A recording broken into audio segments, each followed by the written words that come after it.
Candi Minyak Jinggo kecil-kecil istimewa. Berbeda dengan kebanyakan candi-candi yang ada di sekitar Komplek Troloyo, Candi Minyak Jinggo nyempil di antara pemukiman penduduk. Keadaan Candi Minyak Jinggo ini mungkin sama dengan Gapura Wringin Lawang, tapi dengan kondisi yang serupa dengan Candi Keraton Sumur Upas, berupa situs yang seakan-akan baru saja ditemukan dan belum direkonstruksi bentuk aslinya.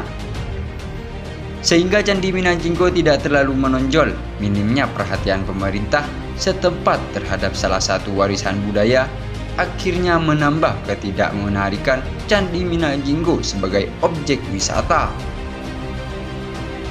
Kondisi bersahaja Candi Minyak Jinggo ini hanyalah kamuflase untuk keistimewaannya.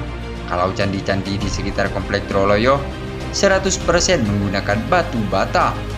Tidak demikian dengan Candi Minyak Jinggo. Candi ini menggunakan paduan batu andesit dan batu bata yang tergolong tidak umum di antara candi-candi peninggalan Majapahit lainnya. Selain itu, pemandangan dan auranya yang masih terasa lebih murni adalah keistimewaan Candi Minyak Jinggo lainnya. Jika dibandingkan dengan beberapa situs di sekitar Komplek Troloyo, yang pada akhirnya seakan menjadi objek wisata tanpa diimbangi dengan perawatan yang serius dari dinas terkait.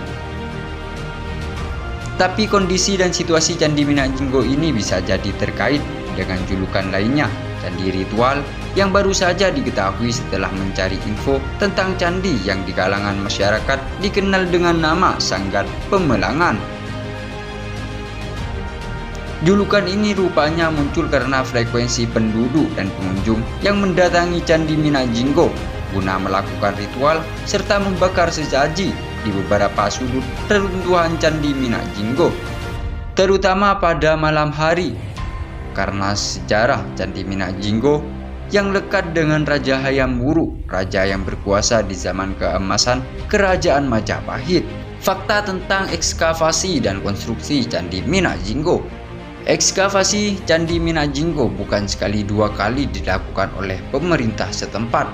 Malahan, penggalian situs Candi Minyak Jinggo telah dilakukan sejak zaman penjajahan Belanda. Tempatnya pada tahun 1917. Pada ekskavasi pertama itu, pemerintah kolonial menemukan beberapa patung raksasa. Namun entah mengapa penggalian enggak berlanjut dan malah ditutup kembali. Pada tahun 1977, upaya penggalian dilakukan sekali lagi oleh pemerintah setempat. Di penggalian kedua ini, peneliti menemukan ada 3 lapisan pondasi lama. Pondasi paling atas susunannya tidak teratur dan memiliki arah yang berbeda dengan lapisan pondasi di bawahnya. Lapisan paling bawah berupa susunan batu berdenah persegi dengan penampil ada di sebelah barat. Penemuan lapisan-lapisan pondasi ini membuat bingung peneliti, dan hingga kini belum ditemukan bagaimana dan mengapa Candi Minyak Jinggo memiliki 3 lapisan ekskavasi kemudian berlanjut hingga 2007. Seperti upaya penggalian pertama, penggalian kedua kali ini juga belum tuntas dan menyebabkan enggak jelas. Padahal ada beberapa benda kuno yang berhasil ditemukan dari situs Candi Minyak Jinggo. Namun, pemerintah setempat memutuskan untuk menghentikan penggalian dan menyimpan sebagai temuan di BP3 Trowulan.